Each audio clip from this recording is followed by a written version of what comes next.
Hey guys, what's up? My name is Shanwin and today alikat pag-usapan natin itong mga nangyayari kahapon sa Senate hearing ng PIDEA Leaks. So, marami nga pong nagpakita ng pagkadismaya nila sa nangyari dito at sa takbo ng Senate hearing, lalong-lalo na tungkol dito kay Senator Jingo Estrada at saka kay Robin Padilla.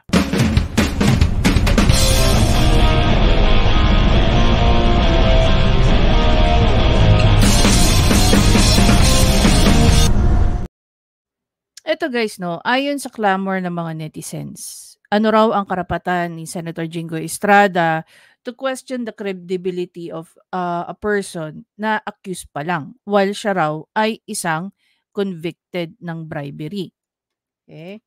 Kung makikita niyo nga rito last January 19, 2024, may pinost ang PNA saying that Jingo Estrada acquitted of plunder but convicted of bribery at saka meron pa siyang indirect bribery. Okay? So he was even asked to pay a fine of 3 million. However, at this point, no, siya po ay convicted on appeal. So nakaapila po ang kanyang yung decision po ng kanyang conviction. Okay? So, ano daw ang karapatan, no, ni Senator Jinggoy to question someone na inaakusahan pa lang samantalang siya ay convicted na, 'di ba? Panoorin natin. Why was the planned operation halted? Ano ba ang mga dahilan na sinabi ni ASIC Gadapan? Nagkaroon ba ng proper documentation sa order na ito? No, Your Honor. Bali, nalaman ko lang yun. Bali, nung May, bago po ako, bago ako umalis sa papuntang Ilaya, Thailand, nung magkausap kami, allegedly, ang sabi niya, CES daw po yung nagpa-hold, nung operation na yun. Yun po yung sabi lang niya sa akin. Sinong ES? Si Executive Secretary Ochoa po. Yun po yung... Naniwala ka? DDGO po namin siya. That's pure hearsay. Yun. Ito si Jinggoy may masabi lang, 'di ba?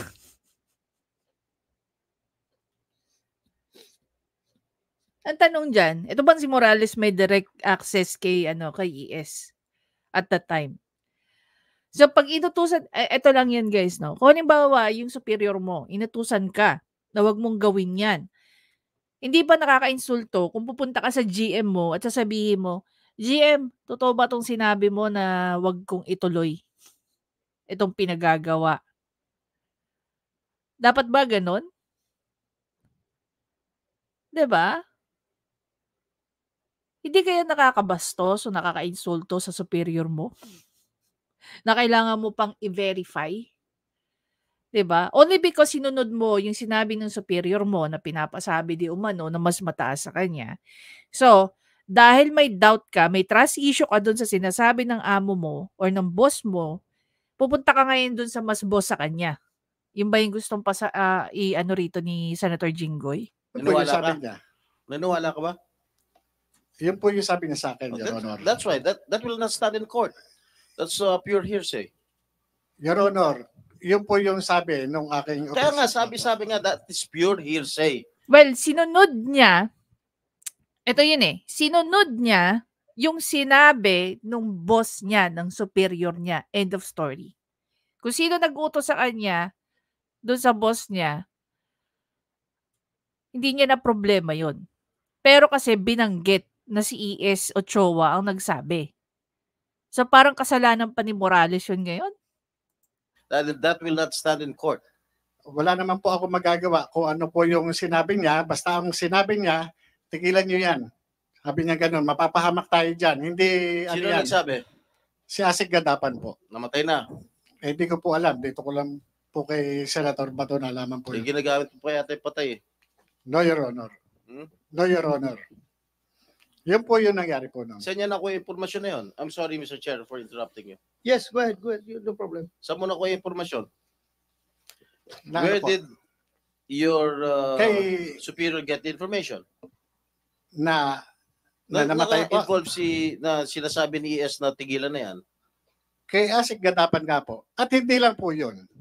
Ako po ay naimbitahan sa Malacanang Nino? ng ng Law Enforcement Security Integration Office. Ito po When was this? after 1 year o matapos yung humigit kumulang 1 taon. Ito po ay kung di ako nagkakamali, July 2013. Ako po ay pinatawag sa Malacanang. Nagtataka po ako, nagpatawag sa'yo? si Attorney Serapio, Police Director Pelizardo Serapio Jr. ng Law Enforcement Security Integration Office ng Malacanang sa Mabini Hall po. Ngayon po, pinatawag po ako doon ni Attorney Serapio sa Malacanang, pinadala sa akin yung mga dokumento at iba pang holdings. Correction. Your Honor. General Serapio, hindi siya attorney. Ako ko naka-abogado siya, pero as para sa inuhim, hindi siya abogado. General Serapio, yung Lisio chief during the time of President Aquino.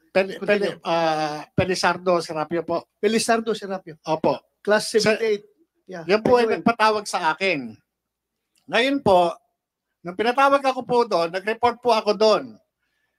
Dala-dala ko yung ilang dokumento at yung PowerPoint presentation. Nag-present po ako doon ng humigit kumulang sa 4 na oras.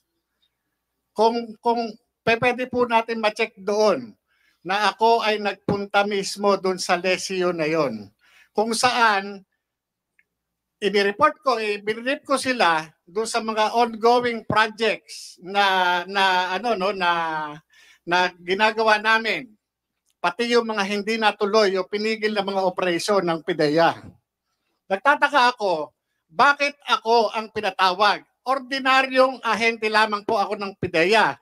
Bakit hindi yung director ko o yung director general ng PIDEA? Doon po ako nagtataka doon. Why? Dahil po, nung panahon na yon, nung nagkaroon po ng yung sobra na yung ginagawa ng PIDEA, pipigil sa amin na hindi pagtatrabaho. Inilabas ko po ito sa public. Nilabas ko po sa media yan. Kung di ako nagkakamali, 2013 po yan. Nandyan naman po sa YouTube yan. Ano yung nilabas mo? Yung pong incompetence ng PIDEA. Bakit ito wala nang nahuhuling malalaki? Samantala, yung mga hinuhuli namin, ito po yung mga based doon sa mga case operational plan na talagang ginastusan ng gobyerno. Bakit parang namimili noon sa mga trabaho? Bakit sinusuppress yung aming mga yung mga tungkulin namin? Biruin nyo, nilagay kami sa likod ng PIDEA doon sa squatters area na ang hinuhuli namin malalaking drug trafficker. Ang pinahuhuli na lamang sa amin, piso-piso. Ano ang sabi sa akin sa Malacanang? Wala naman yung mga hinuli nyo eh. Puro mga gawa-gawa nyo lang yan eh. Matitinong mga inchik yung mga hinuli nyo eh. Pero pinakita ko sa kanila sa briefing, dala-dala ko yung record ng Anti-Money Laundering Council ang nakapirma, Central Bank Governor, Security Exchange Commission, at saka yung Insurance Commission. Tatlo yan. Tatlo yung nakapirma na yan na doon sa AMLAC document. At ito, sa 200 billion po na financial investigation na kinandak namin sa tulong ng AMLAC, 200 billion po. 200 billion pesos po yung accumulated na pondo na naiipon ng drug lord. Ang inabot na lamang po ng AMLAC doon sa Asset Preservation Order is 130.4 million na lamang po. Okay, pero pinaliwala ho nila yung mga sinasabi ko. Sandali. Yung pinatawag ka, that was not related to this particular halted operations. Ibang operations yon. Iba-iba po yun. Iba-iba po. Ang ano ko po nun, bakit hindi natutuloy yung mga operation? Bakit sinusuppress nila yung aming pagtatrabaho? Yun po ang issue ko doon eh. Ang ano ko sa kanila, bakit ganito? Samantalang yung mga sinundan nung Director General na inilagay nila Secretary Ochoa, hindi naman po ganun. Hindi naman po ganun na biruin ninyo. Ang mga tinatrabaho namin based sa case operational plan, biglang ilalagay kami doon sa Barangay Pinyahan at paghuhulihin lang kami ng piso-piso. Pag nahulin mo yung pusher, wala kang karapatan na i-follow up ito. Kayo, Your Honor, galing kayo sa law enforcement. Pag nakahuli ka, pataas ho ba, di ba? Pataas ho ba, di ba yung trabaho natin? Eto, pag nahuli mo, tuldo ka na dyan. Wala ka ng karapatang i-follow up yan. Ganun po yung nangyari sa amin noon. Meron kang sinabi dito that yung pinatawag ka ni General Pilisardo Serapio ng Liceo sa Malacanang. Nakalagay doon sa invitation, the Honorable Executive Secretary Paquito N. Ochoa Jr. has instructed this office to discuss with you the allegations you have publicly aired against the PDEA and its leadership. So ito na yung sinasabi mo ngayon. Ito po yung letter mismo ng Malacanang sa akin. But before we continue, I would like to acknowledge the presence of Senator Mark Villar. Thank you, Your Honor, for joining us. So, sabi mo pa, pinagalitan ka doon sa meeting na yun. Yes, Your Honor. Hindi totoong mga drug lord ang nahuli nyo. Yes, Your Honor. Yun po, ang minaliit po talaga. But hindi ka pinagalitan dahil dito sa operations. Lahat po, itong particular case. Lahat po yan, kasama po yan sa mga nabanggit ko po, Your Honor. Kaya kasama po. Kasama yun. Yun nga po ang pinagtataka ko. Noon, wala po akong na meron po may pressure sa akin eh. Hanggang sa nitong huli na-realize ko na kung sino yung nasa likod, kung bakit ako tingnan nyo, Your Honor, wala na ako sa PDEA. Kinasuhan pa ako eh. Talagang, meron talagang dumidiin sa akin, Your Honor. Ito lang, November 30, March, sinarban ako ng 2 warrant. Hindi ko nga alam na may kaso ako eh. Naandyan yung complainant, Your Honor, nandito sa sa harap ninyo, si Atty. Del Valle. Pinailan ako ng violation ng Section 91 and 92. Kahit wala siyang personal knowledge doon sa commission ng offense, tumayo sa complainant. Bakit? Anong sabi niya sa akin? Sorry, napag-utusan lang ako ni Gerald Cacdac. Sino ba si Gerald Cacdac? Ito ay tao. Siya ang nilagay ni Secretary Ochoa doon sa PDEA after ni Gerald Gutierrez. Nga noon po, Your Honor, hindi ko po iniisip kung sino-sino ito mga nasa likod na ito. Kung sino pumipintaw sa akin. Ngayon naisip ko na lang. Tingnan niyo yung dumi. Tapos kine-question niyo yung credibility ng tao. Kine-question niyo yung credibility ng tao kasi dinadivulge niya yung dumi ng sistema, hindi lang sa loob ng PDEA, but even in the government. I myself, hindi man same ang sitwasyon, pero kahit ako, nakikita ko yung dumi. 'Di ba? This is another person experiencing all the BS. Yung pag-aabuso ng power ng mga nasa loob ng gobyerno. Lamang, Your Honor. Okay. Let's focus on this particular issue muna. Unfortunately, hindi kasi, or paano ba? Hindi lahat ng taong naaabuso ay kasing tapang na itong taong to. Malalaman ba natin na yung mga ganitong sitwasyon nangyayari sa loob ng gobyerno? So, parang lumalabas tuloy pag ikaw ay diretsong tao sa loob ng gobyerno, sisiguraduhin, yung hindi ka magpapakain sa sistema. Pag hindi ka nagpakain sa sistema, you'll end up like this. Huwag tayo pumunta sa iba. Kaya ang corruption, guys, hindi lang about the money. Corruption sabihin na lang natin, can be in a form of abuse of power. So kinumpirma mo ba na talagang galing kay former AS Ochoa ang order na ipatigil ang operasyon? Yes, Your Honor. Kasi yun po ang sabi sa akin ni Asek Gadapan. Wala naman po akong ibang paniniwala kundi siya mismo na Deputy Director General for Operations ng PDEA noong mga panahon na yon. Kasi siya po yung Assistant Secretary. Kung hindi pa po ako maniniwala sa kanya, kanino pa po ako maniniwala? Mr. Chair, Thank if you. I may. Go ahead, Senator Jinggoy. Who were present in that particular meeting? Ako, tsaka siya. Dalawa lang kayo? Ganun naman po mag-usap dun eh. Nung pinatawag ka sa Malacanang, dalawa lang kayo? Ay, sa Malacanang, Your Honor? Sa Malacanang po, ako, at saka yung itong si Director Police Director Serapio, at saka yung meron pang ano doon eh. Meron pa ibang tao, Your Honor. You briefed them that day? Sir, Your Honor? Did you brief them that day? Yes, Your Honor. Ito po yung hindi ko na lang po kung 29 o 30 ako nagpunta, Your Honor. So after the so-called briefing, what happened? Ayun po, at after the briefing, yung nga po, binaliwala nila yung mga sinasabi ko. Sa kabila ng meron naman akong mga ipinakikita na pruweba patungkol doon sa mga tinatanong nila, pero sa kabila noon, wala na silang, sa akin, hindi sila interesado sa mga sinasabi ko, Your Honor. Okay, let me invite your attention, if I may, with the permission of Senator Bongo and Senator Robin Hood Padilla and of course the chair.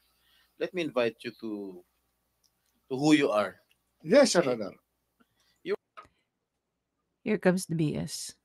You were admitted in the PNP when? 1993, Your Honor. Exact date.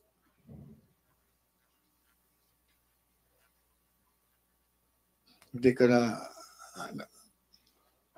Di mo alam. 1993, Kailan ka natanggal?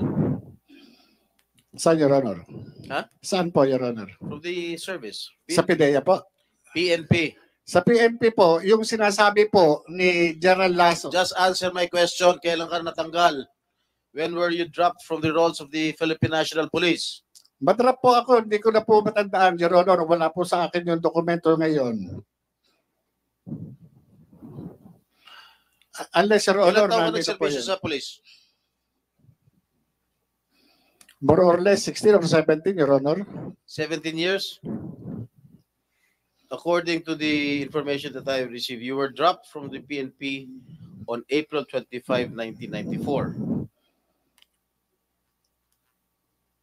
Meron pang yan, Your Honor, na restored yan, Your Honor. You were admitted, you said you told us 1993. Correct? Admitted in the PNP. Yes, Your Honor. Yes, Your Honor. And you were dropped from the PNP role on 1994, the same month. Na-restore. Hindi po ako hindi po ako familiar doon sa date. Kung itatanungin niyo po sa akin yung exact date, wala po sa akin yung eksaktong dokumento. Hindi mo alam kung kailan ka natanggal sa serbisyo? Your Honor, yung ganyang hindi kailangan ko sa dokumento. Your Honor. Alam ko kung kailan ako nakulong eh.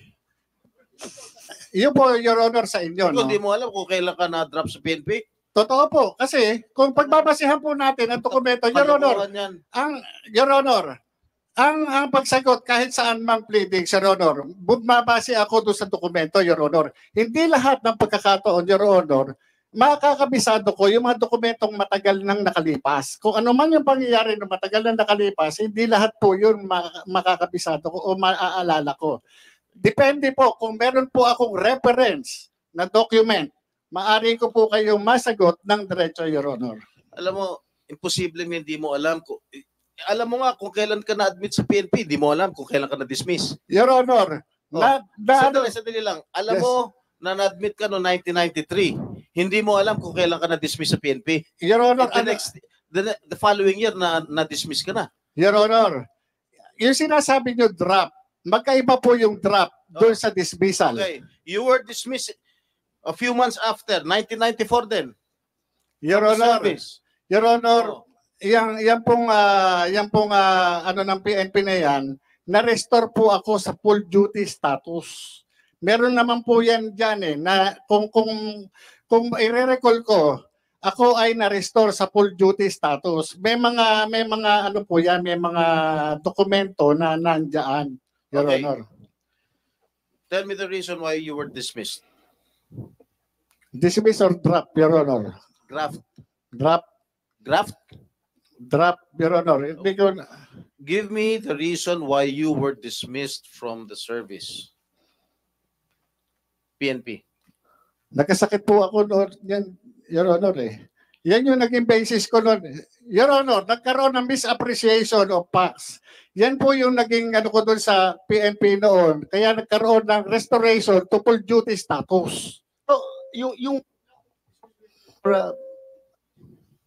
yung dismissal o dropping from roles ay ang kaso mo is awol. Kasi nagkasakit ka? Yes, Your Honor. Yan, na-restore po ako. Na-restore po ako nung panahon na yan. Kaya po ako nakabalik. Your Honor. Okay. You were reinstated 3 years after, December 30, 1997. Am I correct? Yes, Your Honor. Tingnan mo. Nasa harapan naman din pala niya. 'Di ba? Na na-reinstate yung tao. Pero pinagdidiinan niya yung pagkakadrop ng tao. What a BS. Dahil nagkaroon ako ng mga ano noon, sa PNP rin, Your Honor, ang problema hindi po sa akin. Dahil nagkaroon ako ng communication sa PNP noon dahil dyan sa ano na yan. Tingnan niyo yung flow nung ano. Nung una, tinanong niya, kailan ka na-drop? Bakit ka na-drop? 'Di ba? Ano yung tinatry i-establish dyan ni Jinggoy Estrada? Doon sa ginawa nila sa akin. Pinapalabas niya, nagsisinungaling itong si Mr. Morales na, okay, tinanong niya, kailan ka nag-start? 1993. Tapos gaano ka katagal? More or less 16 or 17 years. Pero ang pinasok niya, bakit lumalabas dito na na-drop ka ng 1994? So, ang pinapalagay niya dyan na nagsisinungaling tong taong to. 'Di ba? When in fact, doon sa hinahawakan niyang papel, nakasulat din naman pala na na-reinstate yung tao. Akin. Kaya na-reconsider yung aking yung aking pleading sa kanila, kaya nagkaroon ng restoration sa full duty status ko, Your Honor. And after which, 10 years after, you were suspended from July 1, 2007 to September 2007. Why were you suspended? Yan po yung sa trabaho nun, Your Honor, nung parang, kung di ako nagkakamali, Your Honor, yes, pleb. Kung di ako nagkakamali. O ngayon, naalala mo na. Hindi, Your Honor, ako sa akin, Your Honor, nire-recall ko yan eh. Kaya kung sasabihin nyo sa akin, Ang sinabi naman niya, if he is listening very carefully, hindi lahat ng bagay kaya niyang makabisado. Hindi naman niya sinabing nakalimutan niya na lahat. Yung mga exact date o ano bang mga hindi ko po talaga, tatapatin ko kayo, hindi ko talaga siya pero nire-recall ko siya para at least maiano ko sa inyo, Your Honor. Okay, and then, 1 year after, you were dropped again from the PNP role. Why was that so? Yun po yung hindi ko na po matandaan kung anong nangyari noon, Your Honor, kung doon sa sakit o ano man, hindi ko na po matandaan, Your Honor. Pero, Your Honor, yung sinasabi ni General Lasso na nagkaroon ako ng dismissal order, ito po, Your Honor, ito yung nawalan ako ng nawalan ako ng ng karapatan ma-avail yung due process kasi meron tayong twin requirements para sa due process. Ito yung notice and hearing. Wala po akong natanggap na kahit anong hearing o notices na ako ay na-pre-charge o meron summary dismissal proceedings. Wala po ako natanggap. Kaya nga, kung ako man... Actually, meron 7 cardinal, no? If we're talking about administrative, there are 7 cardinal na ng due process pagdating dyan. So, 2 of which binabanggit na nga niya. Ang PNP, pakitaan ako ng anumang dokumento na nagpapatunay na ako ay nag-file ng anumang...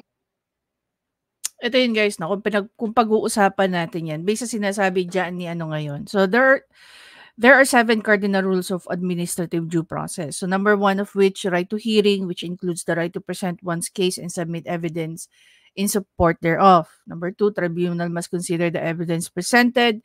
Decision must have something to support itself.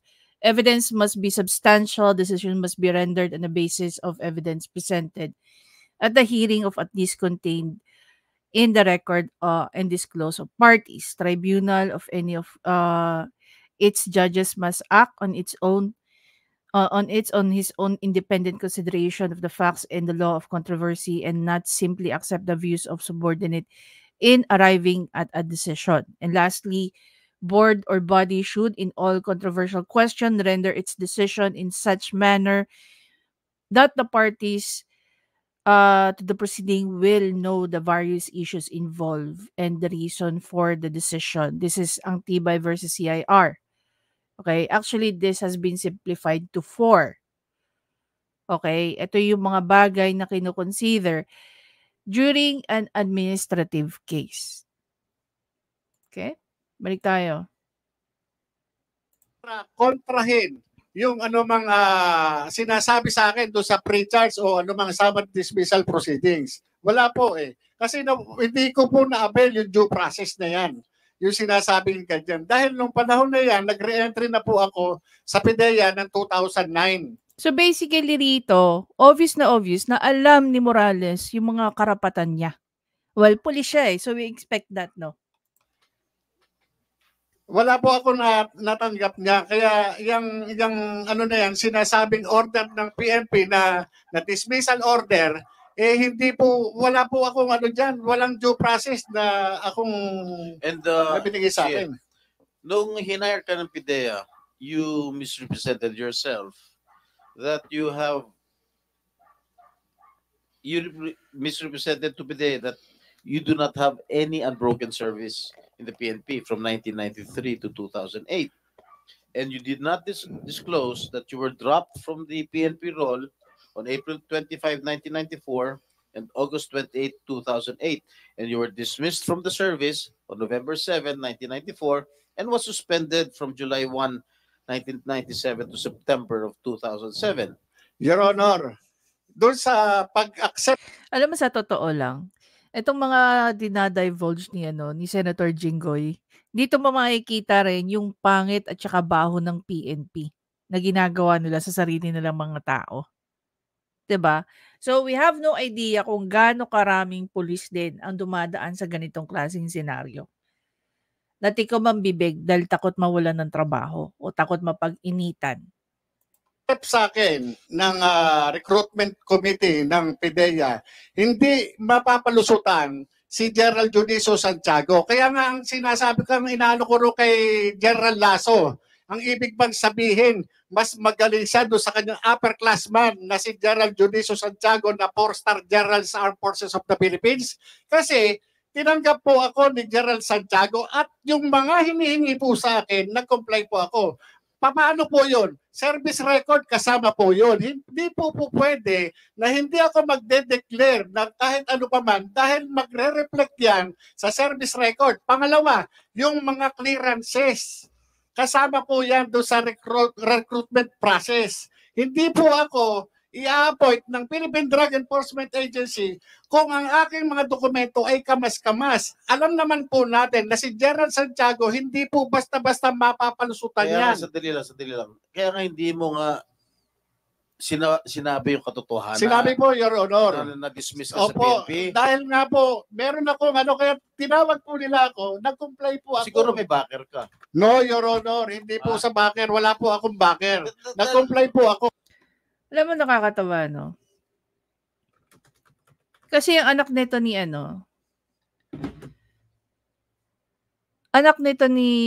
Jinggoy, right now, nasa DSWD.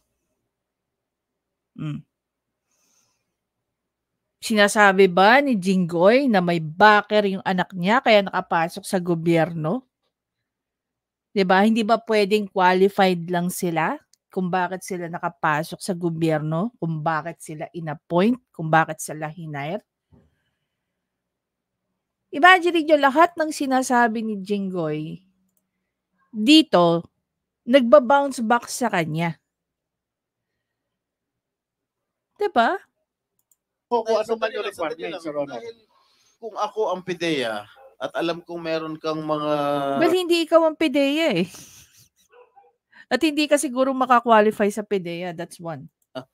Mga kaso sa Philippine National Police, na-drop ka, na-dismiss ka, na-suspindi ka, finailan ka ng kaso, hindi kita kukunin. I'm sure meron kang malakas na bakit para pumasok ka dyan sa PIDEA. So parang sinabi ni Senator Jinggoy na may malakas na backer yung anak niya kung paano nakapasok ng DSWD. When in fact, we're not even sure, one, if she's even a social worker, second, she's a registered social worker. 'Di ba dapat pag ikaw ay nagtatrabaho as a USEC, mas lalo nga sana kung ikaw ay secretary. Imagine niyo, no? Sa DepEd, gusto nilang qualification, dapat educator ka.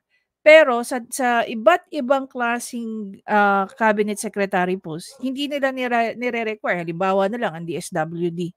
How do you expect a secretary, no, to implement, to come up with policies in relation to social work practices kung wala naman siyang alam about sa social work? 'Di ba? Knowing that ang social work may board exam. Oh, kini-question nila si VP Sara sa pagiging DepEd. Bakit? Mula sa secretary ng DSWD pababa sa mga USEC niyan. Ilan sa kanila ang mga naging social worker? 'Di ba? Gaano ba karami ang naging secretary ng DSWD na registered social worker? I think Dinky Soliman is one of them. 'Di ba? If I'm not mistaken. See? For Senator Jinggoy to insult this man, bumabalik lang sa kanya eh. Oh. No, Your Honor. Dumaan ako doon sa talagang sa recruitment you process. You never disclosed your record sa PIDEA. Hindi mo di-disclose yan eh. Your Honor, imposible po yun. Dumaan po ako doon sa proseso ng recruitment nila. Kaya nga po ako inappointed. Dahil kung hindi ako nag-comply, hindi po nila ako tatanggapin. Exactly. Requirements po yun.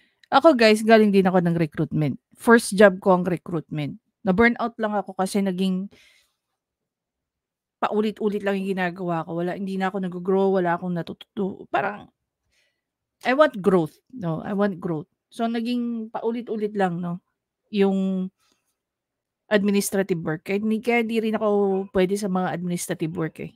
Not because incompetent ako.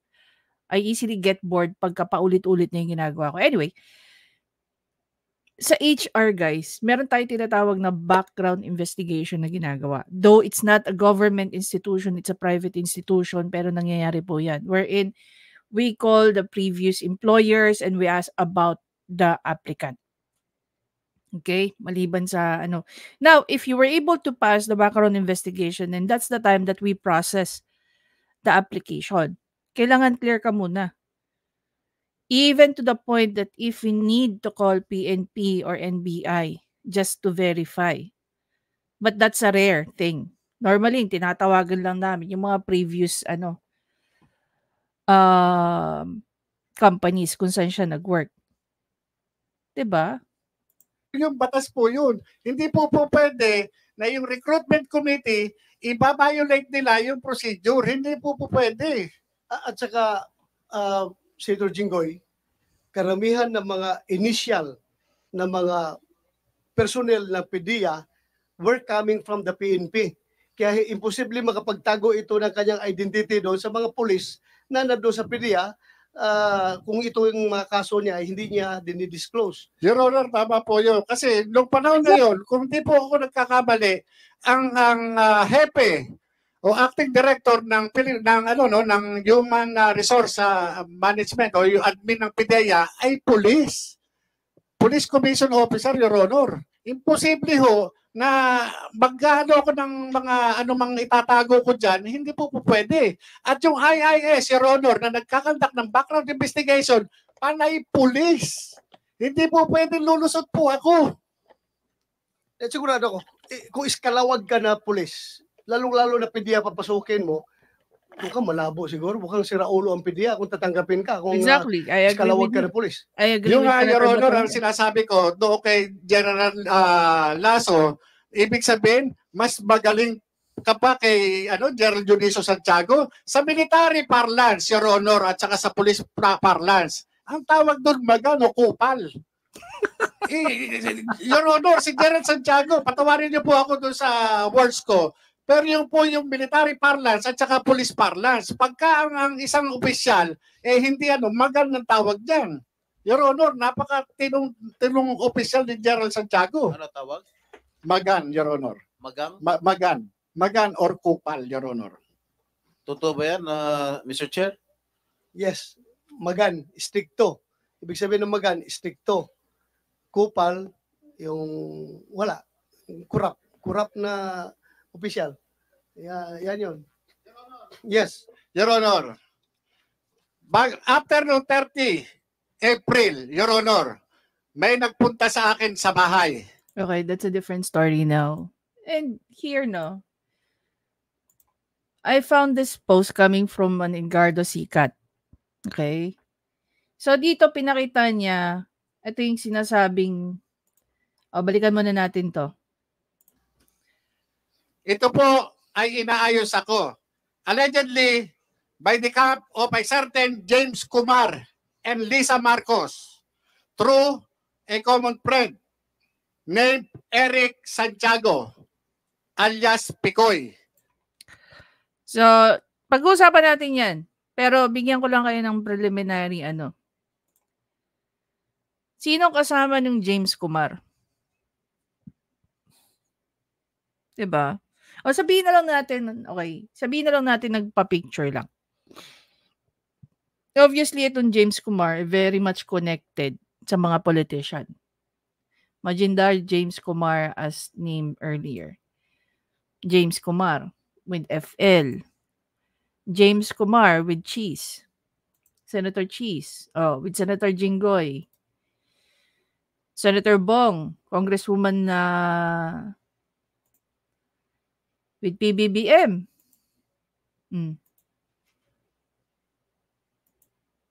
Majindar James Kumar, founder and president of Filipino Indian Commerce and Welfare Society. Diba?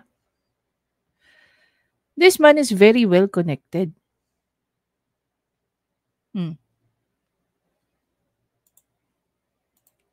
Tapos yung makikita mo si Senator Cheese at saka si Senator Jinggoy, nakasama tong Kumar na to. Mapapaisip ka eh. Now, ang tanong natin dyan, isa sa mga tanong natin dyan, ano kaya tinatry na establish na Senator Jinggoy sa mga pinagsasabi niya? Kasi obviously, doon sa mga datas na hawak niya, the way I appreciate yung mga sinasabi niya rito, number one, he is insinuating that the man himself, Mr. Morales, or Agent Morales, is not someone na pwede natin o dapat nating paniwalaan because of his records. Okay? So, ang tanong natin ngayon, sino mas paniniwalaan mo? Ang taong meron conviction ng bribery? O ang taong hinaharas ng mga kaso? Alam naman natin na totoong nangyayari yung mga panghaharas ng kaso. One of our best example with our personal knowledge, ang ating butihing kaibigan na si Attorney Libayan. Diba? Sa tingin nyo kay Attorney Libayan lang nangyayari yung mga harassment na kaso, slap suits? Nangyayari din sa ibang tao yan. Diba? Diba? So, ang tanong, another tanong, kay Senator Jinggoy, ano ba ang best interest mo? Lumabas ang katotohanan na ang motibo lang naman ng mga tao naglabas niyang Fidelix na is patunayan na si PBBM isang drug user. Pero hindi niyo yan tinatakil. Bakit hindi niyo ipatawag si PBBM? 'Di ba? Hanggang saan kayo, gaya niyan humihingi sila ng information sa Rockwell in aid of legislation. Si Maricel Soriano ba, pwede niyo siyang sabihan na magpa-drug test ka para ma-confirm namin na hindi ka drug user? Because dininayan ni Maricel Soriano during this hearing. Can you compel Maricel Soriano to do that in aid of legislation? Definitely hindi. Diba? Hindi nyo dinidebunk yung tao. Hindi nyo dinidebunk tong taong to. Ang ni-establish nyo, hindi siya credible source. Na nagsisinungaling siya. Tapos, yung nagbibintang pa sa kanya o nagpapakita o nag-i-insinuate na siya isang sinungaling o nagsisinungaling o hindi credible na tao, eh yung taong may conviction. Diba? Kaya tuloy ang netizens, ang mga tao, inis na inis sa mga pinagagawa ni Senator Jinggoy. Tapos makikita mo to. Di mas lalong nakulayan kung ano man yung ibang intensyon ni Senator Jinggoy. Anyway guys, again, I don't know, parang gusto kong gumawa ng flowchart na parang mas lalo kong maintindihan. So ano ba talaga purpose ni Senator Jinggoy? Ano ba purpose ng committee ni Senator Bato? Ano ba talaga ang gusto nilang patunayan? Kailangan ba nilang gumawa ng batas pagdating sa data privacy ng tao when in fact we have an act regarding the National Privacy Commission or Data Privacy Act of 2012? Kailangan mo bang tawag dito? Actually, binabasa ko siya kasi binabasa ko siya. Not because of the issue nito nila Bato, but basically it has something to do sa akin, no? May filean po kasi ako ng data privacy. Kaya ako siya binabasa at nire-review. No?